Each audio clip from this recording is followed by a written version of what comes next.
პარტია საქართველოს პოლიტსაბჭოს წევრი გიორგი გოგუაძეა ჩვენთან ერთად. მოგესალმებით ბატონო გიორგი, მადლობა გადაცემაში მონაწილეობისთვის. რას შეიძლება უკავშირდებოდეს ახლად დაფუძნებული პოლიტიკური პარტიის ვიზიტი ბრიუსელში და შეხვედრები მე როგორც ხვდები საკმაოდ მაღალი რანგის წარმომადგენლებთან ხომ არ ცდილობს ერთგვარი ასე ვთქვათ დაცვის მოპოვებას გიორგი გახარია ერთგვარი მხარდაჭერის მოპოვებას საერთაშორისო საზოგადოებაში თუნდაც იმისთვის თუ ამის საჭიროება დადგება. ეს არის მაღალი დონის ვიზიტები ევროკავშირში, ნატოში, სხვადასხვა მაღალი თანამდებობის პოლიტიკურ ფიგურებთან, ასევე ევროპარლამენტარებთან. შეხვედრის ამოცანა და შეხვედრის მიზანი არის ძალიან მარტივი, იმ საკითხებზე კონცენტრირება, რომელიც დღეს საქართველოს ყველაზე მეტად მნიშვნელოვანია, ის საგარეო და უსაფრთხოების გამოწვევები, რომელიც საქართველოს წინაშე დგას და დამერწმუნეთ, რომ გიორგი გახარიას და ჩვენი პოლიტსაბჭოს ვიზიტი ჩვენ მოკავშირე სახელმწიფოებში ემსახურება ჩვენი ქვეყნის ინტერესების კიდევ უფრო წინ წაწევას.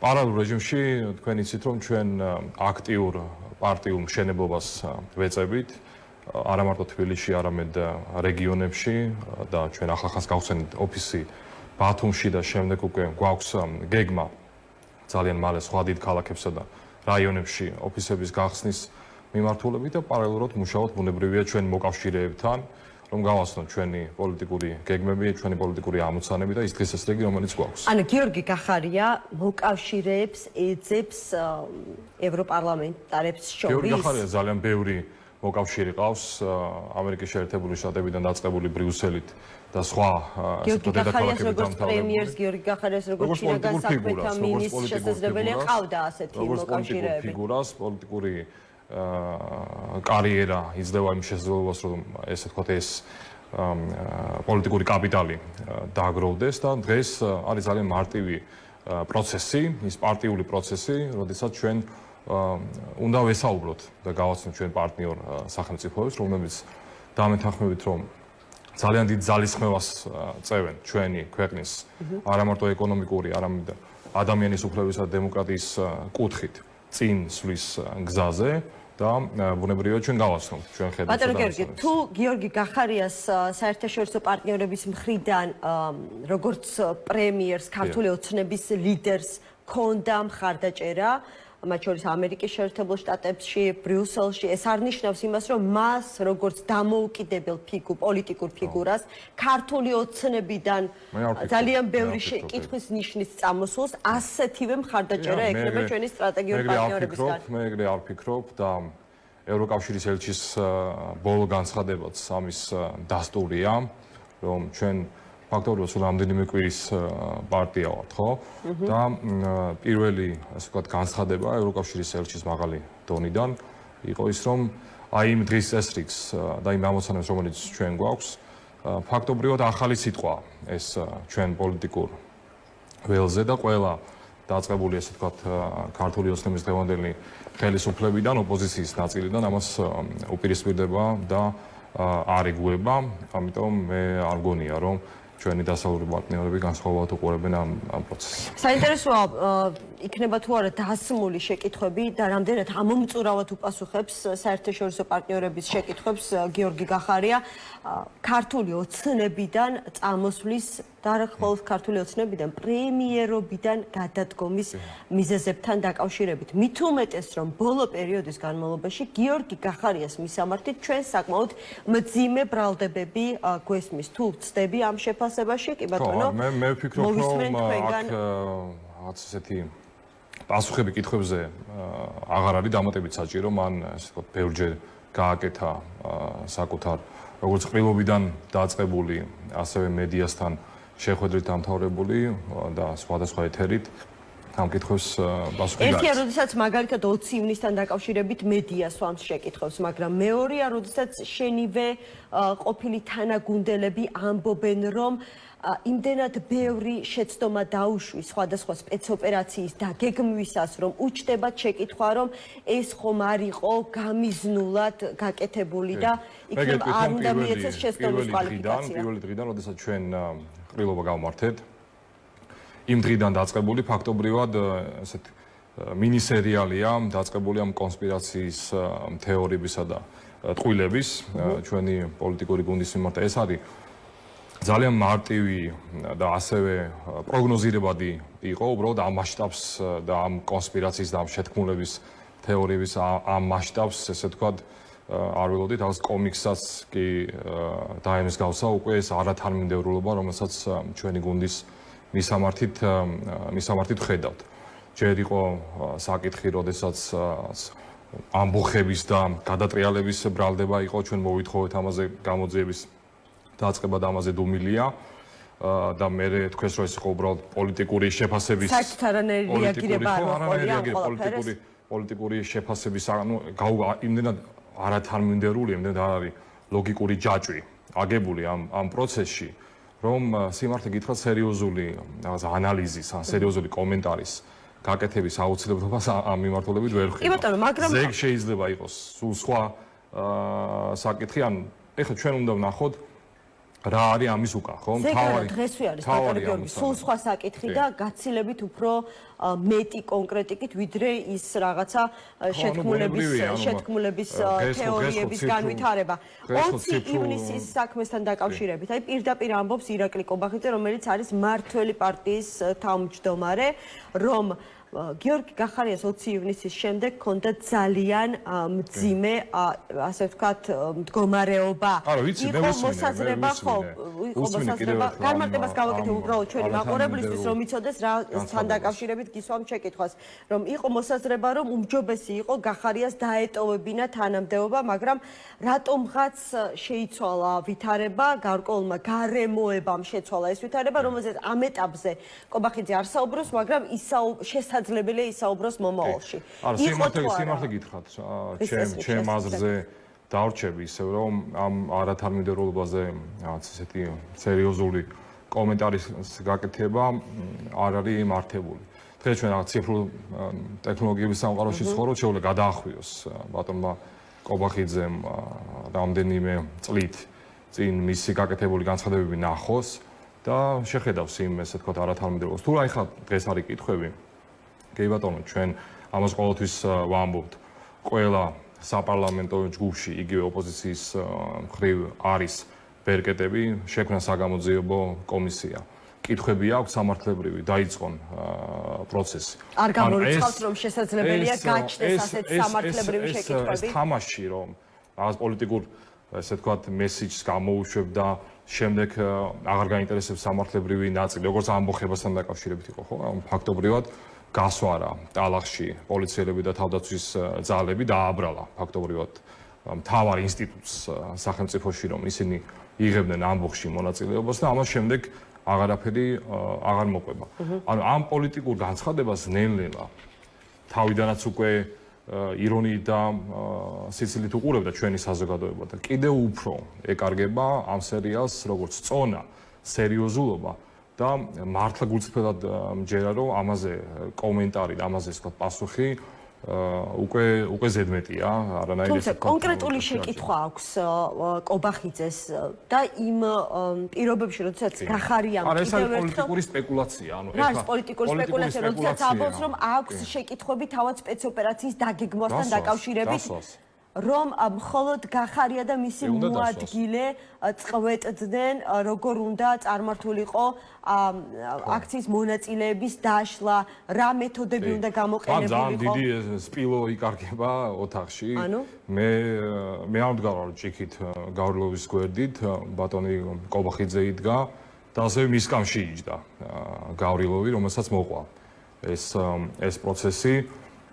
ამიტომ სხვა მიმართულებით კითხვები თუ აქვს კიდევ ერთხელ უამრავი ამის ბერკეტი არსებობს ჩვენ ტელევიზიით ამაზე პასუხობთ უბრალოდ მის პოლიტიკურ ესე ვთქვათ სპეკულაციებს რომ ეს დანაყოფი იქ უნდა მდგარიყო ის დანაყოფი აქ უნდა მდგარიყო ეს არის პოლიტიკური სპეკულაცია ანუ რას თავაზობს რომ მაგალითად უფრო ვიწრო დერეფანში უფრო უსაფრთხო ანუ ეს თუ არის მისი კომპეტენცია მაშინ სხვა მიმართულებით აირჩიოს ის გზა, რომელ ნაწილშიც აქ უნდა, ესე ვთქვათ, გარკვეული დეტალების დაზუსტება, მაგრამ ეს აქ თავარია, ასე ვთქვათ, ჩვენი საზოგადოება რო არ შევიდეს შეცდომაში. არათუ დაზუსტებებზეა და კითხვებზე საუბარი. აქ არის პირველივე დღიდან, რაც ჩვენი პოლიტიკური პარტია დაარსდა და დაიწყეთ მუშაობა და დაიწყეთ კონკრეტული საქმეზე ორიენტირებით, ხალხთან შეხვედრით, ახალგაზრდების ჩართვით, იმ გუნდის ფორმირებით, რომელშიც არის დიდი პროფესიონალიზმი, ნდობა, ენერგია და სურვილი, პროცესებები დაიწყოს. აქ შემოდის ყველა ოცნებიდან ხალხის წამოყვანით, მოდი ესეც ვთქვათ. მე არ ყოფ საზოგადოებას ფერებად ლურჯი, წითელი, თეთრი ასეულით. ვინც ჩვენ მმართველი გუნდის წარმომადგენლები იყვნენ, ისინი ცნობილი იყო, რომ ისინი იყვნენ გახარიას გუნდის წევრები, მაგრამ ვინ ჩვენ პოლიტიკურ ხედებს 6 დეპუტატი მმართველ გუნდს გამოაკლდა. არსებობს მოსაზრება, რომ შესაძლებელია კიდევ ვიღაცამ დატოვოს მმართველი გუნდი და გახარიას დავამთავრებ, რასაც ვამბობდი. ყველაფერს ეხლა მმართველი პარტიის ამჟამინდელი ხელმძღვანელობა აკეთებს იმისათვის, რომ ასე ვთქვათ, თითქოს ამ გზებით ხელი შეუშალოს ჩვენ ამოცანებს. აქ იყო კითხვა, რომ შეუშლის თუ არა დაუშვათ პოტენციურად გამოძიების დაწყება ხელს. ეს ვერანაირად ვერ შეუშლის იმ გეგმებისა და ამოცანების შესრულებას, რომელიც დღეს ჩვენ გვაქვს. გახარიას გუნდის გაძლიერებასთან დაკავშირებით კითხეთ, ანუ არის მოლოდინი, რომ შესაძლებელია მმართველი გუნდის გარკვეული ნაწილი ისევ, ასე ვთქვათ, გადავიდეს გახარიას გუნდს შეუერთდეს პარლამენტში. კითხვა, ანუ ველოდები თუ არა? უნდა ველოდოთ თუ არა კიდევ ქართული ოცნების ასე ვთქვათ, რღვევას გახარიას გუნდის სასარგებლოდ. ამას დრო და ასე ვთქვათ, მოვლენების განვითარება გვაჩვენებს. მე გულწრფელად გონია, რომ დღევანდელ ქართულ ოცნებაში არ გონია დიდი ბედნიერებით და რაღაც ესე ვთქვათ, სიხარულით უყურებდნენ მისი პოლიტიკური ლიდერების ამ ქმედებებს, იმ განცხადებებს და იმ რაღაც ესე ვთქვათ, სერიალში მონაწილეობასა და ამ კონსპირაციების ასე ვთქვათ, წინ წამოწევას. ამიტომ ვერაფერს ვერ გამოვრიცხავ, ასე ვთქვათ, კიდევ ერთხელ ჩვენი გუნდი არის ძალიან სწრაფად მზარდი. ჩვენი გუნდი დღითი დღე იზრდება და იერთებს ძალიან ბევრ ენერგიულ ახალგაზრდას, განსაკუთრებით რეგიონიდან, მე ხშირად მიწევს რეგიონებში, დასავლეთით ქუთაისი, ბათუმში ყოფნა და ყოველდღე ხვდები იმ ადამიანებს. თუმცა მხოლოდ ეს ვერ იქნება თქვენი წარმატების გარანტი ადგილობრივი არჩევნებისთვის. არა, ეს ძალიან მნიშვნელოვანია, მაგრამ ეს ვერ იქნება. ზუსტად ადგილობრივი არჩევნებიდან გამომდინარე, მუშაობთ ისე, როგორც უნდა მუშაობდეთ, ადგილობრივ დონეზე. მნიშვნელოვანი იქნება ვის დაასახელებთ, თუნდაც დიდი ქალაქების, თბილისის მერობის კანდიდატად ჯერჯერობით ყველგან ერთი მეორეზე უკეთესი კანდიდატები გაუკეთებია. ყველგან ერთი მეორეზე უკეთესი კანდიდატები გეყოლება ქალაქებში. გასაგებია ამას ამბობს ყველა პოლიტიკური ძალა. თქვენ ამ ჩვენ ნახავთ ამას პრაქტიკაში. ცხელი ზაფხული იქნება, კანდიდატები იმ სტრატეგიითა და იმ გეგმით იმუშავებენ რეგიონებში, რომელზეც უკვე მუშაობთ. ჩვენ ეს არის უშუალო პირდაპირი შეხვედრები ყოველგვარი, ასე ვთქვათ, პომპეზურობისა და ასე ვთქვათ, საზოგადო პიარის მიღმა, საქმიანად ყველა ქალაქის, ყველა მუნიციპალიტეტის რაიონის მიხედვით იმ პრობლემების იდენტიფიცირებისა და მისი გადაჭრის გეგმის წარმოდგენის გზით. და ასევე იმ პროგრამის, რომ პროგრამის მმართველები კანდიდატები იქნებიან თქვენთვის ძირითადი, ასე ვთქვათ, კონკურენტები, აი მაგალითად. როგორც გითხარით, ძალიან ბევრი ახალგაზრდა, ახალი სახე, მეც ჩემთვის პირველი პოლიტიკური ეთერია თქვენთან, ძალიან ბევრი ახალ პოლიტიკურ ლიდერს ნახავთ ჩვენ გუნდში. თბილისში გეყოლებათ ისეთი კანდიდატი, რომელიც კონკურენციას გაუწევს კაპიტალაზე. რომელიც კიდევ ერთხელ აი ამ ესე ვთქვათ იგივე წრეს ფაქტობრივად რაზეც ვართ, ხო, რომ ფაქტობრივად ეთერი არ არის, სადაც კონკრეტულ საკითხზე გადაჭრის, კონკრეტულ პრობლემაზე საუბარს უფრო დაეთმობა დრო, ვიდრე მაგალითად აი ამ პოლიტიკურ დისკუსიას, რომელიც ჩემი აზრით უსაგნოა, იმიტომ რომ არანაირ ფაქტს, არანაირ, ასე ვთქვათ, არგუმენტს არ ეფუძნება, გულისხმობ კიდევ ერთხელ გუშინდელ განცხადებას. რა არის უსაგნო ქართულმა ოცნებამ, ქართული ოცნების ლიდერებმა ფაქტობრივად ღია ცეცხლი გაუხსნეს გახარიას და მის გუნდს.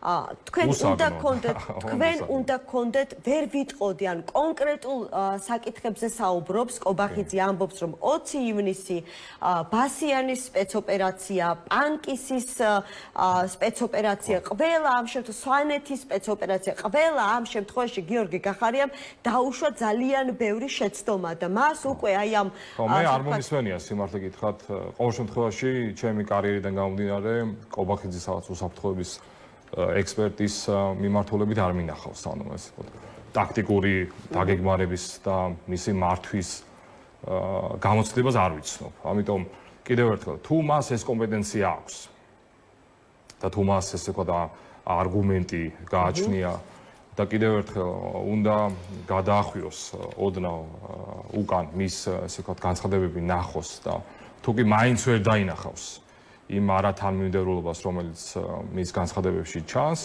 მაშინ დაძრას ის პროცესი კიდევ ერთხელ ამაზე ესე ვთქვათ სპეკულაციები ოდესმე ხო უნდა დასრულდეს ამ თემით ესე ვთქვათ манипуლირება პოლიტიკური არის საგამოძიებო კომისია ჩვენ საპარლამენტო რესპუბლიკაში ცხოვრობთ გამოიყენონ თუ კი ამის ეს გუნდი მზად არის ითანამშრომლო საგამოძიებო კომისიასთან რომ ნებისმიერ კითხვას ნებისმიერ ფორმატში უპასუხოს და მე მართლა არ მახსენდება ჯერ აი პარტიის დაარსებიდან დღემდე რომელიმე კითხვა რომელზეც პასუხი ჩვენ არ გაგვეცადა. თუმცა ეს პარტია დიდი ხანია რაც არსებობს. და უკვე ხო თქვენს ხო ხედავთ რომ საინტერესოა ეს პროცესი, საინტერესოა ეს პროცესი რომ რაღაც მობილიზება არის ფაქტობრივად ყველა მხრიდან კიდევ ერთხელ ჩემს სიტყვებს არ ვიტყვი ევროკავშირის ელჩის სიტყვებს ამ მიმართულებით და ჩვენი პასუხი არის ძალიან შვიდი წყნარი, ძალიან ბევრი საქმე გვაქვს